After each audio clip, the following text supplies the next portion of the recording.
Belajar dari kegalauan. Hampir 2 tahun aku menjalin hubungan dengan pacarku. Sebut saja namanya Gentong. Susah senang kita lewatin berdua. Tak pernah terlintas pikiran untuk berpisah. Siapa saja yang melihat pasti bisa merasakan indahnya hubungan kami berdua. Memang secara pribadi aku merasa hubungan kami asyik. Kadang konyol tapi seru. Aku merasa tidak saja punya pacar, tapi juga seorang sahabat dan guru sekaligus.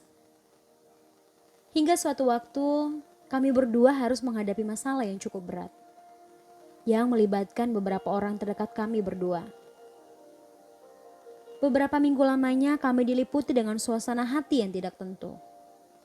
Kadang kami bisa sabar, tapi kadang kami pun sama-sama dipenuhi emosi yang meledak-ledak, hingga sempat saling melukai perasaan masing-masing. Dari kejadian ini, layaknya anak muda yang lain, aku jadi sering galau, nangis-nangis gak jelas di kamar hanya karena dihantui pikiran. Kok si dia berubah? Dia sudah gak sayang lagi kayak dulu ya? Jangan-jangan dia sudah punya yang baru. Dan muncullah banyak jangan-jangan yang lain. Aku mulai merasa relasi kami tidak lagi sehat untuk diteruskan. Tapi aku masih belum rela kehilangan pacar. Aku memaksa agar hubungan kami tetap berlanjut.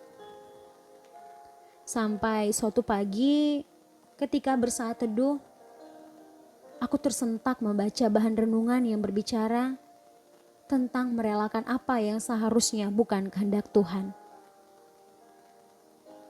Bacaan hari itu menegurku dengan keras. Apakah aku benar-benar peduli dengan yang namanya kehendak Tuhan? Harus kuakui, selama menjalin relasi dengan pacarku, aku hampir tidak pernah bertanya apa yang Tuhan mau aku lakukan. Apakah Tuhan berkenan dengan hubungan ini berlanjut atau tidak? Sungguh sebuah proses yang berat bagiku. Aku sungguh tidak ingin hubungan kami berakhir. Namun, Tuhan mulai membukakan pikiranku. Aku jadi sadar bagaimana selama ini aku sering menyakiti hati si Gentong. Membuatnya selalu terpaksa mengalah dengan sikapku yang keras kepala. Setelah bergumul selama kurang lebih sebulan dan tidak melihat titik terang dalam hubungan kami, akhirnya aku merelakan hubungan kami berakhir. Sebagaimana semua orang yang pernah merasakan namanya putus dengan pacar, aku juga awalnya hancur hati. Rasanya tidak punya mood lagi buat beraktivitas. Tapi seiring berjalannya waktu, semua kegalauan ini kemudian membuat aku bersyukur. Aku jadi belajar bahwa kasih dari manusia itu tidak abadi, mengecewakan, dan kerap melukai hati. Sungguh kontras dengan kasih Kristus yang kekal dan sempurna. Kesadaran ini membawaku makin mencintai Tuhan. Kegalauan ini juga dipakai Tuhan untuk membuka mataku terhadap orang-orang yang mengasihi aku. Mereka dengan setia menguatkan aku dan menghiburku pada saat aku terpuruk. Aku jadi sadar bahwa selama ini aku begitu fokus mengasihi satu orang saja. Tuhan memperluas duniaku yang tadinya hanya berfokus mengasihi satu orang, sehingga aku kemudian bisa mengasihi lebih banyak orang. Ya, Tuhan juga mengajarku melalui kegalauan ini untuk bersandar sepenuhnya kepada Kristus. Bukan bertahan dengan pemikiran dan perasaan sendiri. Aku diingatkan untuk selalu mencari kehendak Tuhan dalam segala hal. Untuk itu, tentunya aku perlu memiliki relasi yang lebih intim dengan Tuhan. Bagaimana mungkin kita bisa mengerti kehendak Tuhan jika kita tidak punya relasi yang dekat dengannya? Sebelum aku tertindas, aku menyimpang. Tetapi sekarang aku berpegang pada janji-Mu. Engkau baik dan berbuat baik.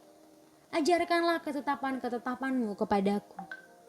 Mazmur 119 ayat 67 dan 68 berkata, tidak ada seorang pun dalam hidup ini yang menyukai masalah. Tapi masalah tidak bisa kita hindari.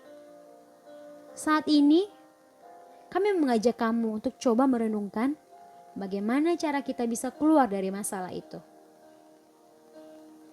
Ternyata jawabannya cuma satu. Apapun masalahnya, jawabannya ada pada Injil. Kenapa Injil? Injil itu adalah kasih Tuhan kepada manusia. Injil di sini bukan dalam konteks agama, tapi kasih Tuhan kepada manusia. Siapapun orangnya, dalam hati kecilnya, percaya bahwa ada Tuhan yang menjadikan semuanya. Untuk saat ini, kalau kamu sedang menghadapi sesuatu dalam hidup, percayalah dan datanglah kepada Injil itu, yang adalah Yesus Kristus Tuhan. Dalam dunia ini, tidak ada siapapun kecuali Yesus Kristus Tuhan yang pernah berkata, "Akulah jalan, akulah kebenaran, dan akulah hidup." Semua manusia hidup, kalau tidak menemui jalan, berarti dia ketemu jalan buntu. Jadi bagaimana keadaanmu saat ini? Datanglah kepada Yesus.